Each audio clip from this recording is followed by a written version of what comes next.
¿Cómo le va? Muy buenos días, bienvenidas, bienvenidos. Estamos en Apuntes Parlamentarios, como usted sabe, una producción de Radio Congreso para el canal del Congreso.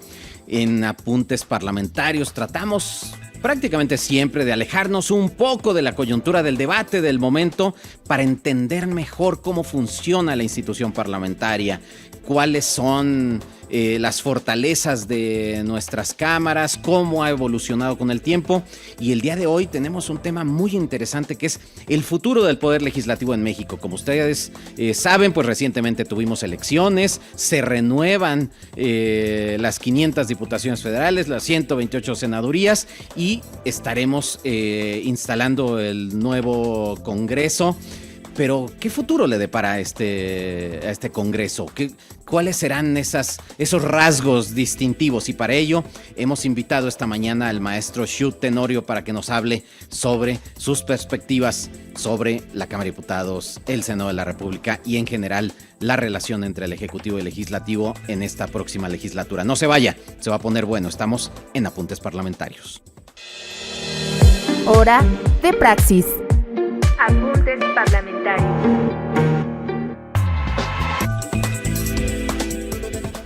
No tratamos de descifrar el futuro, sino tratamos de entender cómo funciona nuestro poder legislativo. Y claro que en la revisión de cómo ha evolucionado el Congreso mexicano, también podríamos tener algunos elementos que nos permitan dibujar algunos escenarios hacia el futuro. Para esto, pues hemos invitado a un experto sobre el poder legislativo, que es el maestro Shu Tenorio. El maestro Shu Tenorio es licenciado en Ciencia Política por el ITAM y maestro en Políticas Públicas Comparadas por la Facultad Latinoamericana de Ciencias Sociales. El maestro Tenorio ha ocupado diversos cargos en el sector público. Fue diputado en la cuarta legislatura de la Asamblea Legislativa del Distrito Federal. Ha ocupado diversas responsabilidades en el gobierno de la Ciudad de México y en el gobierno federal fue director general de Participación Ciudadana en la Secretaría de Gobernación. Actualmente es director general de la consultoría Public and Corporate Solutions, coordina el diplomado en Planeación y Operación Legislativa en el ITAM y es colaborador habitual en diversos medios de comunicación como ADN 40 y Enfoque Noticias. Maestro Shu Tenorio, bienvenido a Apuntes Parlamentarios. Muchas gracias por aceptar nuestra invitación. Encantado, doctor, de estar aquí contigo en este espacio y tenía ganas desde hace tiempo de estar por acá, así que un privilegio compartir esta mañana contigo. Muchísimas gracias, Shu. A ver, yo creo que lo más difícil es preguntarte sobre el futuro cuando pues apenas está por configurarse la próxima legislatura. Pero vayamos como por partes, ¿no? Es decir, recientemente tuvimos elecciones, parece que se refrenda esta idea del gobierno unificado, es decir, el gobierno el gobierno tendrá mayoría a través de su coalición electoral convertida en coalición legislativa. No solo mayoría absoluta, sino probablemente mayorías calificadas, digamos, no es que se resuelva todo, los litigios, etcétera, pero probablemente, y si no, digamos, con alguna estrategia de construcción de mayorías estables, es probable que tenga alcance estas mayorías calificadas.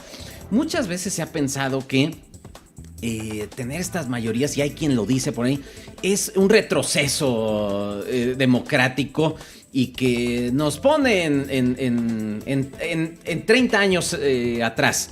Pero pues ni México es el mismo, ni la sociedad es la misma, ni el propio poder legislativo es el mismo, sino habría que pensar que serían unas mayorías, pero en un contexto diferente, ¿no? Absolutamente. Yo creo que lo primero que hay que decir es que estamos viviendo tiempos inéditos. Por supuesto. Una cosa fueron estas amplias mayorías en los tiempos del partido hegemónico, del PRI, que de alguna manera el Congreso no tenía vida, era una especie de oficialidad de parte, solamente legitimaba algunas decisiones del Ejecutivo, claro. Pero será muy distinto un escenario ahora de amplias mayorías en un contexto como el que está viviendo en nuestro país. Yo haría un apunte previo, sí.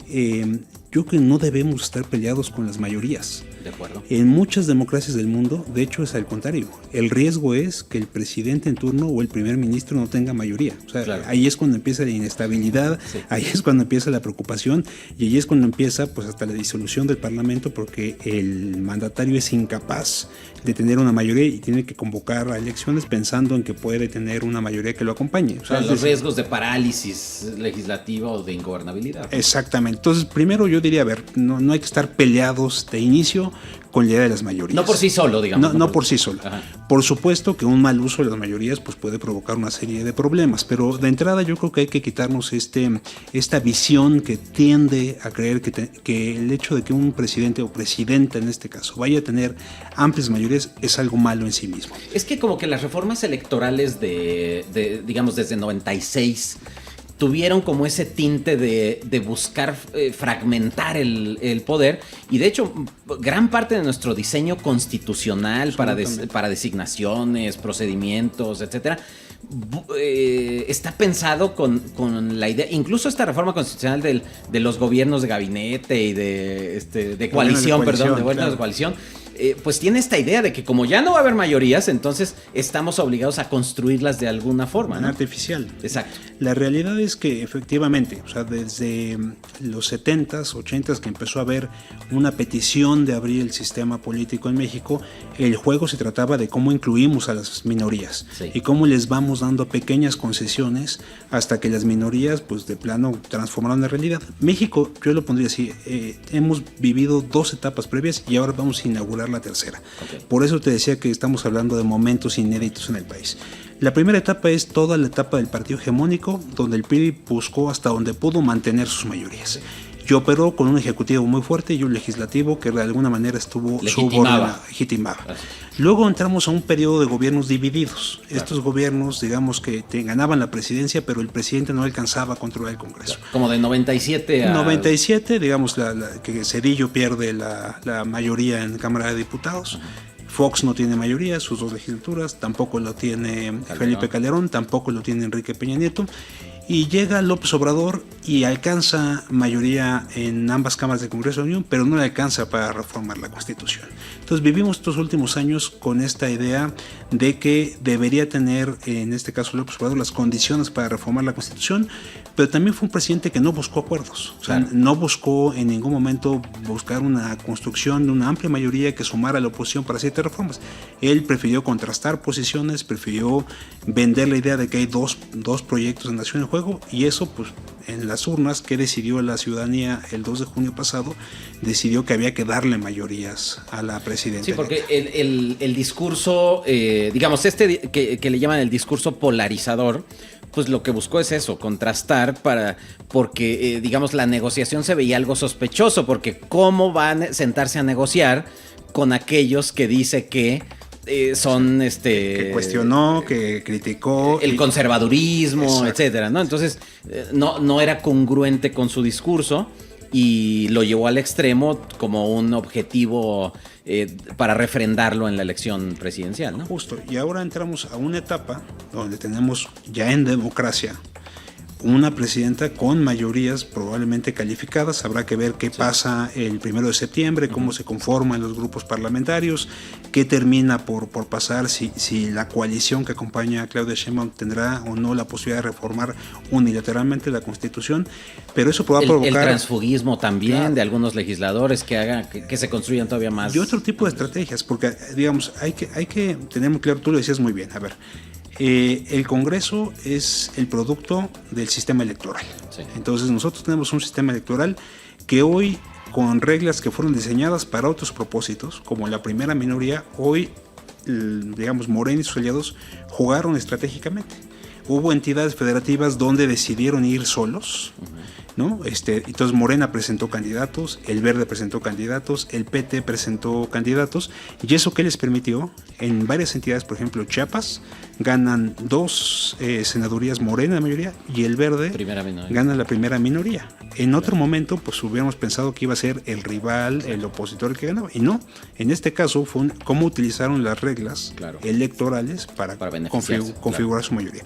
Y así podríamos... Sí, no violaron la ley, más bien utilizaron la ley, las reglas actuales para beneficiar. Inclusive esta discusión previa que tuvimos a la elección, donde si desaparecíamos o no los diputados plurinominales, hoy quien se está beneficiando de los plurinominales pues es justamente la coalición de la presidenta electa. El Partido Verde realmente desde donde tiene su fuerza, ¿no? Exacto, porque no es lo mismo un partido, digamos, con muchos diputados que se puede sobrerepresentar en 8% a 3 partidos con una votación considerable que se pueden sobrerepresentar cada uno en 8%. Claro. Parece una cosa técnica, pero no, a la hora de que revisas cómo estructuraron el convenio de coalición, cómo armaron su estrategia, fueron muy listos y fueron más listos que en este caso la coalición que acompañó a Xochitl Gálvez, que ahí sí fueron prácticamente en todos lados como muéganos y lamentablemente pues no lograron para sus propósitos los números suficientes para poder tener mayor presencia en el Congreso. Ahora, la otra parte, además de que ahora defienden los plurinominales, quienes hace unas semanas los querían eliminar, sí, es que al final del día creo que tendremos que abrir una discusión muy importante de reforma electoral. Que creo que es inevitable, claro. Pero aquí viene el otro aspecto de la moneda. O sea, no porque tengas mayorías calificadas quiere decir que las reformas en automático tienen legitimidad. Me parece que la doctora, a pesar de sus amplias mayorías, tendrá que buscar la legitimidad no solamente de las fuerzas políticas de oposición, sino también de otros sectores de la población que probablemente no estén representados en el Congreso. Es decir, yo no me imagino haciendo un planteamiento de reforma electoral, por ejemplo, que cambie toda esta simulación que se dio en torno al uso de los medios de comunicación, a los tiempos anticipados, sin considerar a los propios medios de comunicación. Es decir, tiene que haber un espacio amplio de discusión. Tú eres un especialista, doctor, en parlamentos abiertos. Tenemos que encontrar un ejercicio que sea mucho más útil, mucho más cercano a la realidad, y en esa lógica me parece que no porque tengas los números para aprobar una reforma debes dejar de incluir y debes dejar de buscar la legitimidad de las reformas que quieras promover. Incluso yo diría que la historia constitucional de este país, cuando el PRI era el partido hegemónico, incluso en esas épocas, las reformas constitucionales se construyeron también de la mano con las oposiciones o con la oposición en aquel momento. Claro, no en todos los casos, había algunos temas, digamos, más difíciles, pero la propia oposición veía como un área, como un espacio de negociación una reforma constitucional y podía incorporar algunos elementos para enriquecerla, mejorarla. Y el gobierno, a su vez, el PRI se beneficiaba de ello porque entonces salían votaciones de reformas constitucionales del 80-85% a favor, cuando pues no era necesario tanto porcentaje. Insisto, no en todos los casos. Y por ejemplo, en esta materia electoral, pues prácticamente todas las reformas electorales, salvo una, digamos, reciente, pero casi todas las reformas electorales han salido pues con amplios consensos, ¿no? Absolutamente. Hay por ahí un texto de Mara Hernández, de José del Tronco y otros investigadores de Flaxon, que muestran cómo la legislatura que se derivó de la elección de 2006, ¿no? Esta que fue la elección súper competida entre López Obrador y Felipe Calderón, a pesar de que estaba muy polarizada, terminó siendo una reforma muy exitosa en materia de reformas constitucionales. Claro. ¿Por qué? Porque lo que se privilegió fue justamente este diálogo y esta legitimidad para las reformas. Con la división que tenía el país no podías aspirar a reformar solamente con una visión. Me parece que en este caso, si bien la doctora obtiene resultados, digamos que prácticamente la convierten en la presidenta más votada en la historia del país, sí, porcentualmente en números absolutos, no quiere decir que tenga un cheque en blanco. Sí, y ya hemos visto, como recordarás, en los días siguientes de la elección hubo ciertas reacciones de los mercados. Sí. Me parece que vienen 3 meses a partir de septiembre muy distintos. Septiembre se instala la nueva legislatura y tendremos todavía como presidente a López Obrador. Entonces ese será un momento.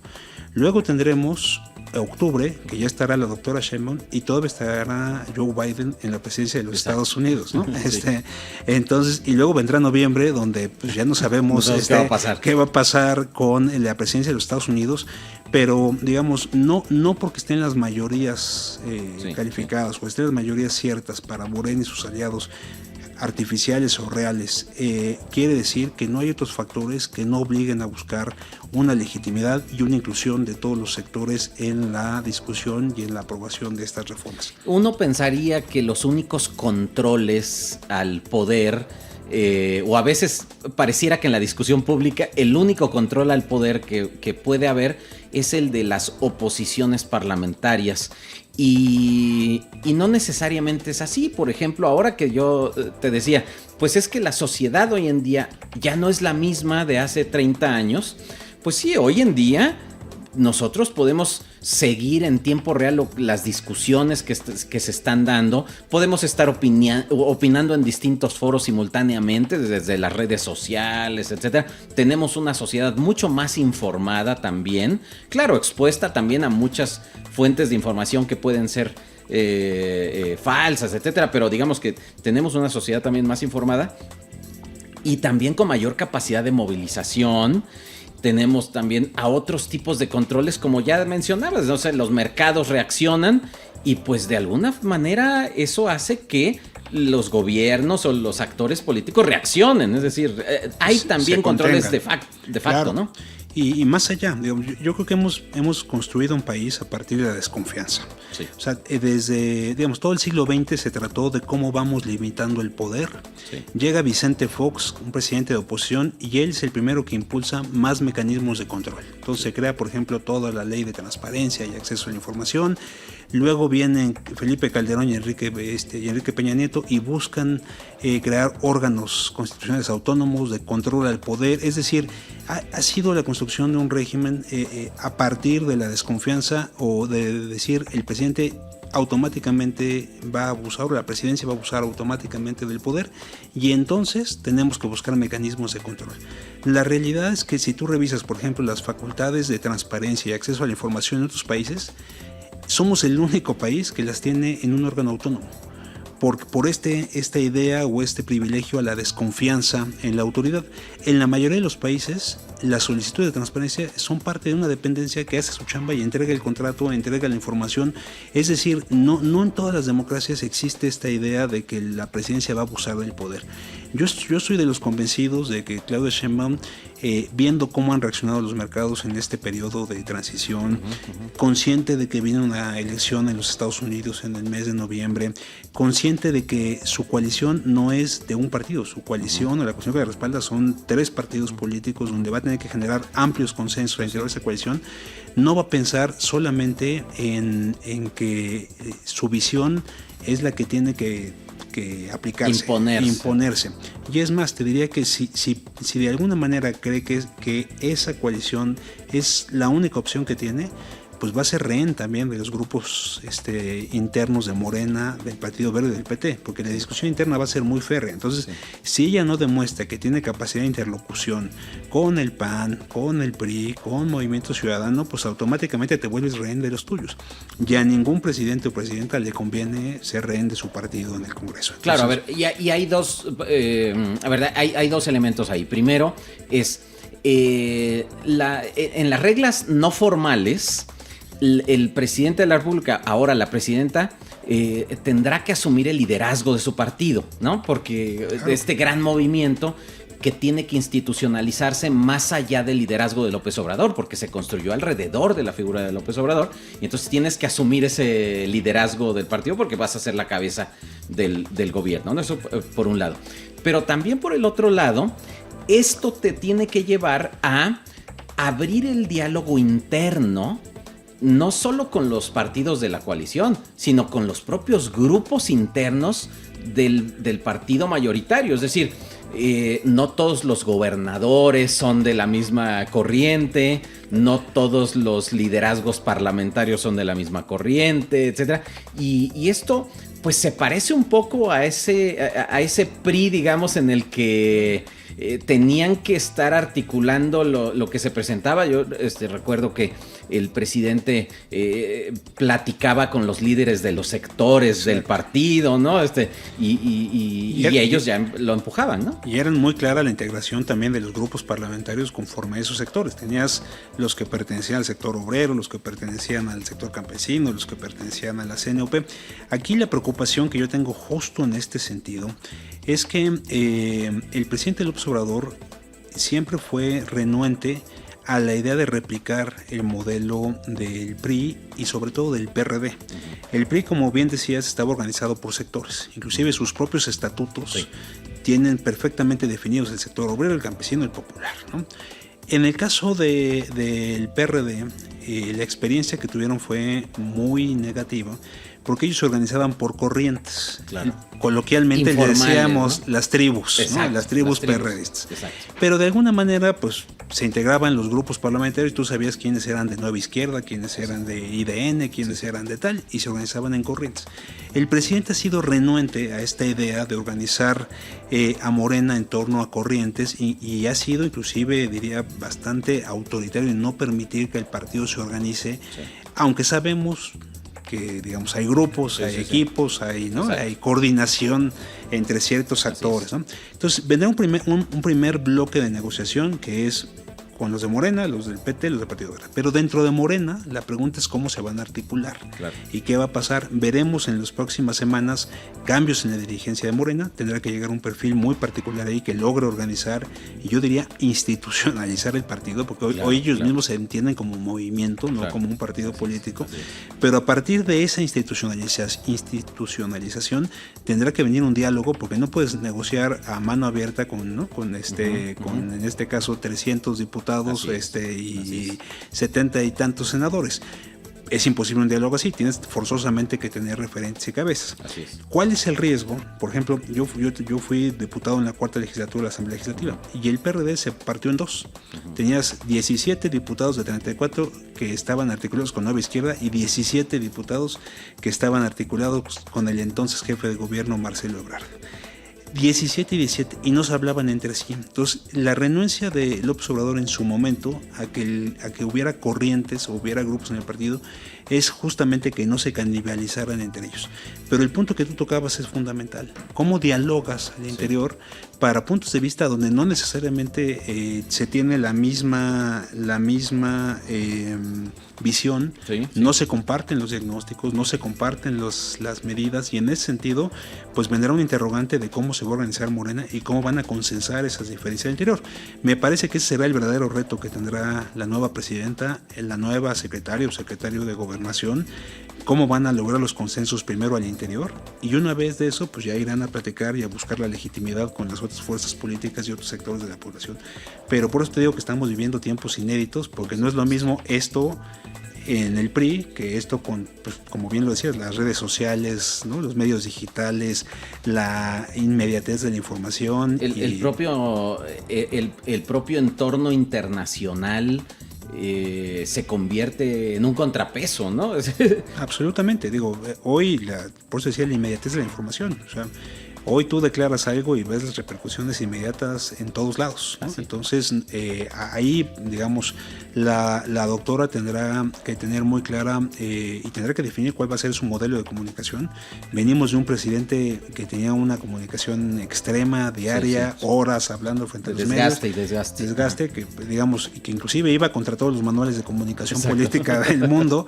Lo hizo de manera exitosa. Habrá que ver cómo se comporta la nueva presidenta en términos de comunicación, pero este diálogo que tenga con la sociedad será parte de los mandatos que le va a mandar a los legisladores y legisladoras que la acompañan.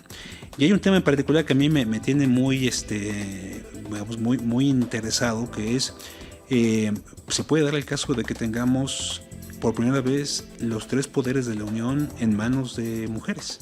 Tienes por un lado a la ministra Norma Piña encabezando la Suprema Corte de Justicia, el Consejo de la Judicatura, mientras no haya reforma, ¿no?, al Poder Judicial. Mientras sobreviva el Poder Judicial. Exactamente. En su configuración actual. Tenemos, por otro lado, ahorita están 2 presidentas de mesa directiva, tanto en Senado como en diputados. Habrá que ver si esto se sostiene, y ahora tendremos mujer presidenta de la República. Entonces también, ¿qué va a implicar estos cambios que también son producto de una historia reciente de muchas legisladoras, tanto en la Cámara de Diputados como en el Senado? Entonces creo que, vuelvo a mi hipótesis inicial, querido doctor, estamos viviendo tiempos inéditos. Yo soy optimista y qué maravilla que tengamos esta oportunidad de vivirlos. Qué bueno que compartimos este optimismo.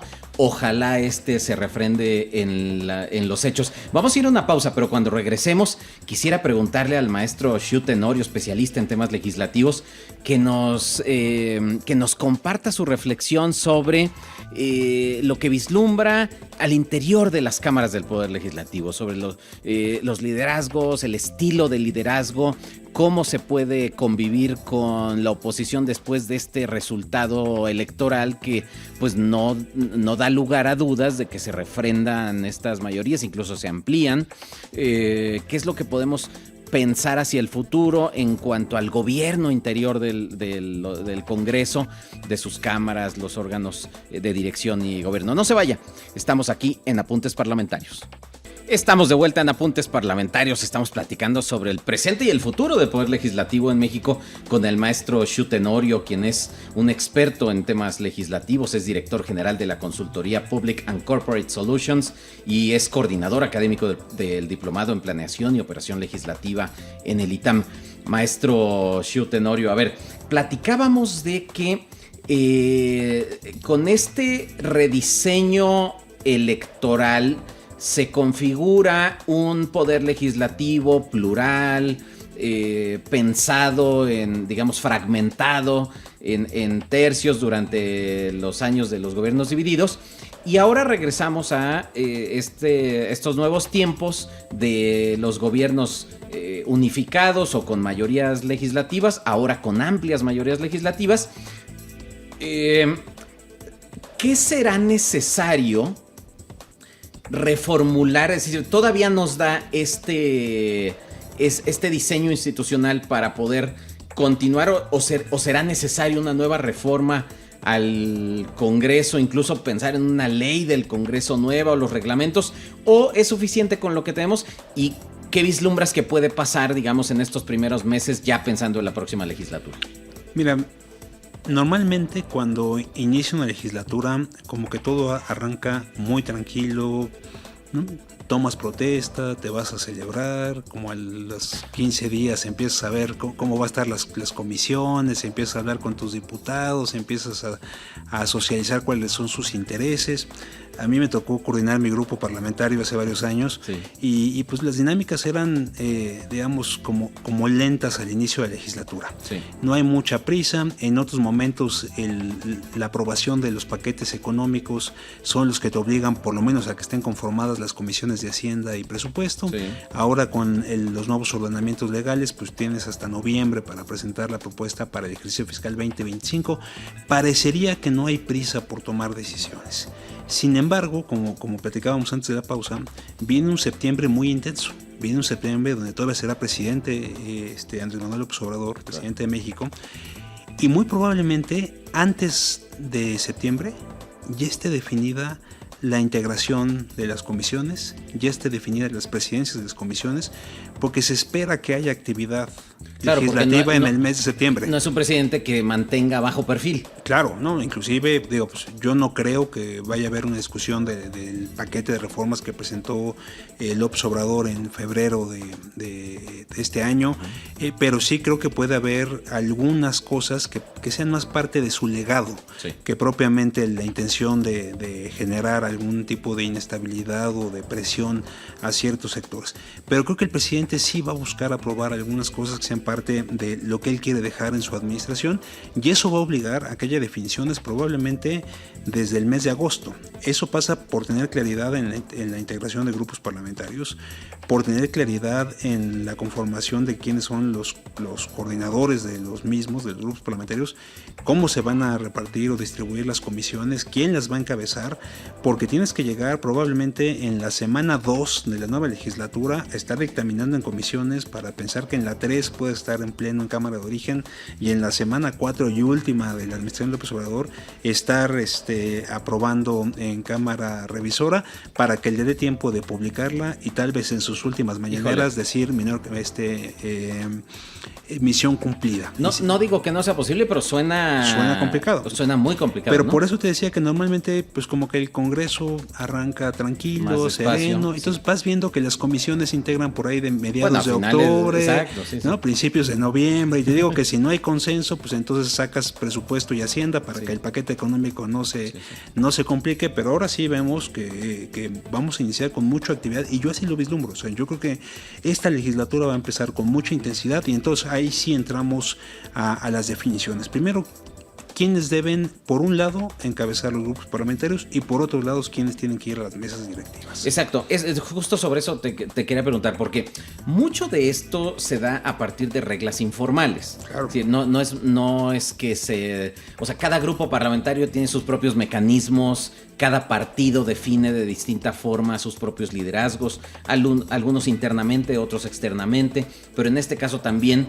influye el ser parte de una coalición. Es decir, hay muchos elementos también novedosos en esta ocasión. ¿Cómo se va a resolver esto? Inclusive te diría que también los resultados electorales cambiaron completamente algunas cosas que parecían ya escritas en piedra. O sea, todo el mundo asumía, por ejemplo, que Marco Cortés iba a coordinar en el Senado, ¿no? Esperaban ciertos resultados. Claro. A la luz de los resultados, pues no solamente han pedido muchos su renuncia al Partido Acción Nacional, sino que tal vez carezca de los méritos para encabezar el grupo parlamentario. Entonces, o al menos va a ser más costoso lograrlo, ¿no? Lograrlo y sostenerlo, ¿no? Sí, porque sí. el reto de un coordinador no es llegar, el reto de un coordinador es mantenerse, y créeme que es un arte en esa parte, sobrevivir toda la legislatura. Claro. Otro ejemplo es Movimiento Ciudadano, ¿no? Que por un lado decían, ahí está Clemente Castañeda, pero resulta que no, los resultados en Jalisco no son del todo favorables para Movimiento Ciudadano en Jalisco. Se presumía que Dante Delgado se reelegiría, sigue en duda, todavía estamos esperando lo que pasa con los fallos, a ver si va a ser senador o no va a ser senador, que si Colosio iba a arrasar en Nuevo León y resulta que entró por su plan C, ¿no? Entonces, digamos, no solamente en Morena y en la coalición mayoritaria existen estas dudas, sino, como bien decías, pues era una discusión interna de cada partido político. Lo que es un hecho es que cuando uno hacía una lectura rápida de quiénes integran los grupos parlamentarios de Morena, por ejemplo, la conclusión era: la doctora Sheinbaum no tiene gente. ¿No?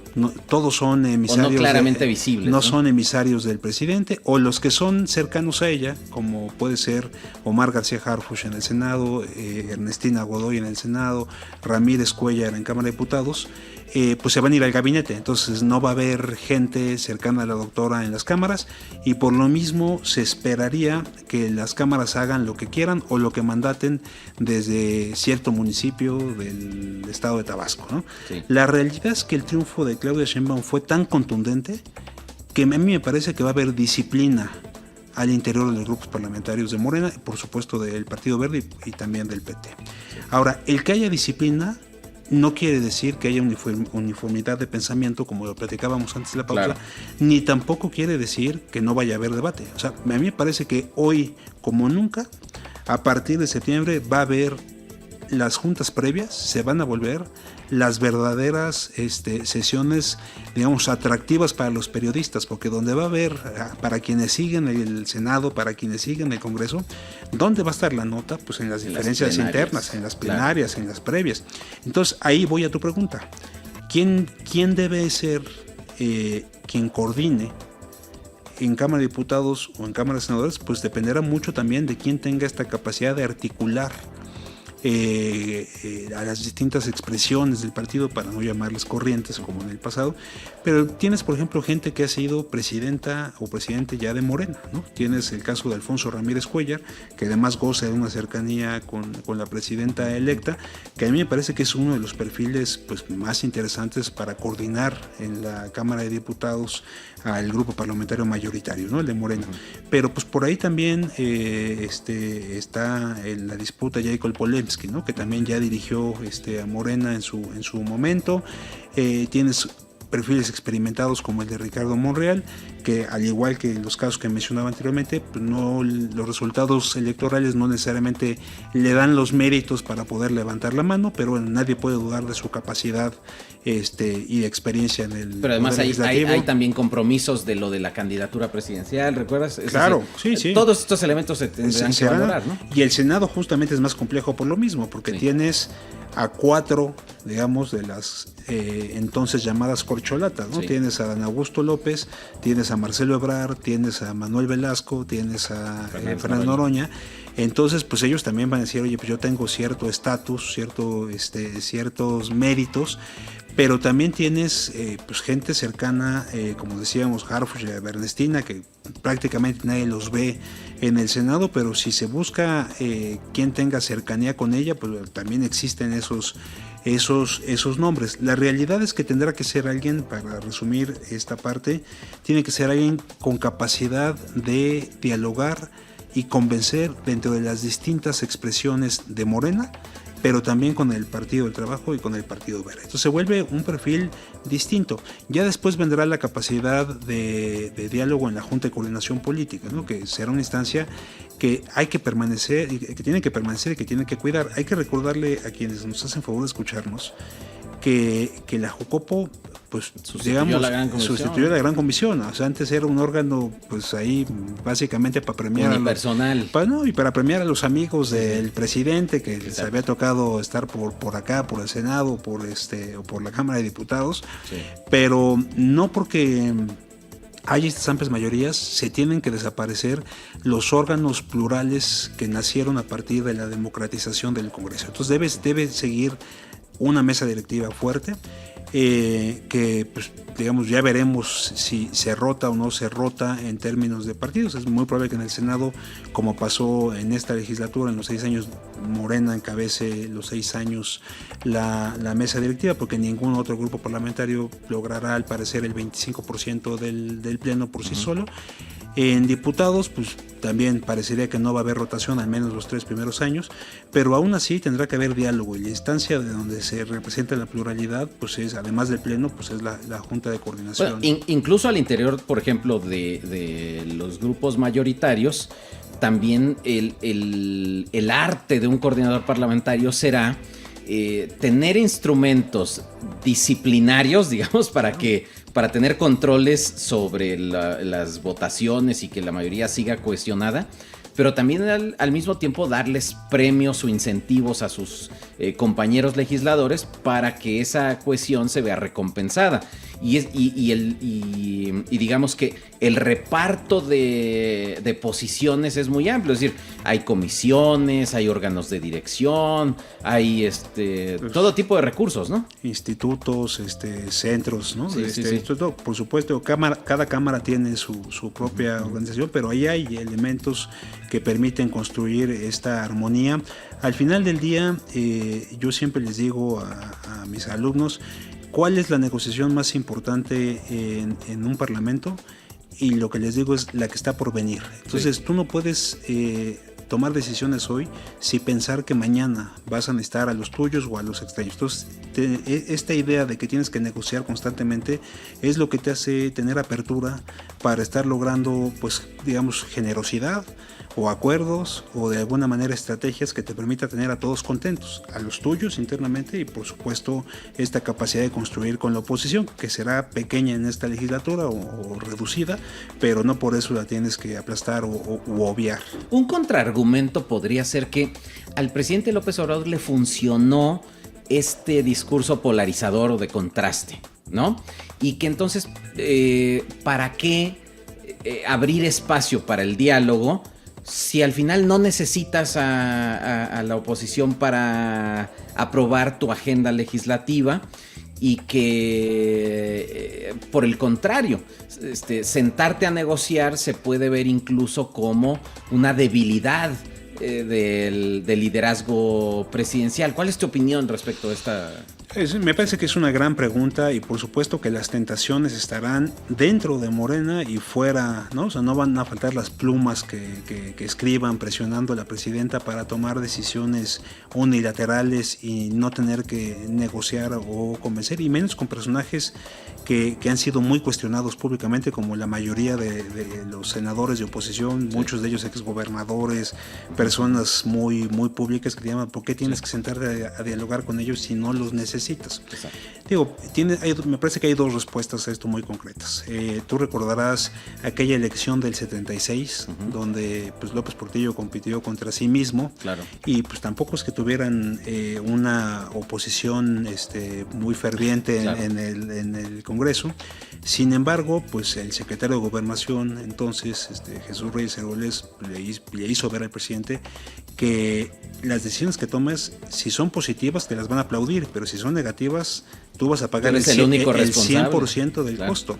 Y eso fue, con esa visión que tenía don Jesús Reyes Heroles, fue lo que le llevó a construir la reforma política del 76, que es la que tú recordarás, logra por primera vez los diputados plurinominales, dar el registro a los partidos de izquierda, en fin, una serie de reformas. Entonces, me parece que en la historia de México hay lecciones que hace ver que comerte el pastel tú solito es tentador, pero es un deporte extremo.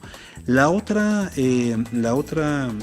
manera de entender esto también es que si Claudia Sheinbaum y la mayoría que la acompaña en el Congreso empieza a tomar decisiones unilaterales, pues también habrá que ver cómo van reaccionando los mercados, cómo van reaccionando los socios comerciales de nuestro país, cómo se va comportando particularmente pues nuestros dos principales aliados de América del Norte, Estados Unidos y Canadá, que pues seguramente no verán con simpatía, sobre todo si esas reformas no van encaminadas pues hacia acuerdos globales o a decisiones que estén fortaleciendo el mercado interno, en fin, toda la parte o a dar económica. Certidumbre a la inversión, ¿no? Claramente, digamos, una muy querida amiga que trata mucho con empresas norteamericanas dice, mira, esta discusión no es de soberanía o no, esta discusión es de intereses, ¿no? Entonces, en el momento que los americanos vean que sus intereses están en riesgos, entonces sí se pronunciarán sobre la política interna de México. Claro. Entonces, claramente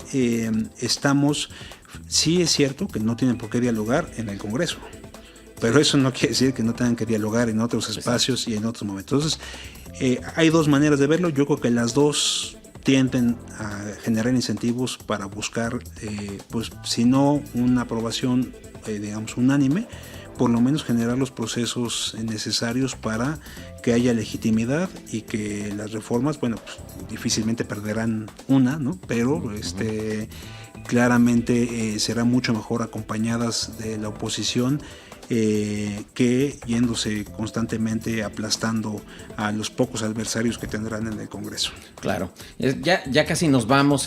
Aquí en Apuntes Parlamentarios estamos platicando con el maestro Xu Tenorio, quien es director general de la consultoría Public and Corporate Solutions, y nos está abriendo el panorama de su visión sobre el poder legislativo. Entonces, digamos, para ir cerrando, nuestra idea compartida es que el escenario podría ser optimista, es decir, si es que con los elementos que ahora tenemos podría haber optimismo en que se busquen amplios consensos, no necesariamente en todo, pero que el proyecto del nuevo gobierno pues implique quizá un mayor grado de legitimidad y que transitemos hacia una legislatura no necesariamente polarizada, sino más bien de construcción de acuerdos.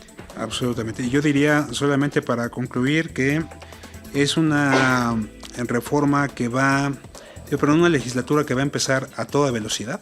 O sea, vamos a ver un Congreso actuando desde el día 1, como nunca en la historia. Evidentemente hay que preparar toda la toma de protesta, todo lo que implica, pero ni siquiera creo que lleguemos a la toma de protesta con un Congreso sin definiciones. Creo que estaremos llegando al 1 de octubre ya con un Congreso en activo, en plenitud, con grupos parlamentarios sólidos, comisiones conformadas, y eso también es parte de una nueva dinámica en el Congreso y de estos tiempos inéditos que vamos a vivir. Yo soy absolutamente optimista de lo que viene para el Congreso, y qué bueno que va a estar vivo y qué bueno que va a haber diálogo, aunque sea al interior de la coalición, porque esta mayoría calificada entre 3 partidos es un modelo que no ha existido en México. Y será parte de las novedades que tendremos que ver si funciona, ¿no? Ya el tiempo nos permitirá hacer las evaluaciones, hacer el análisis correspondientes. Así es.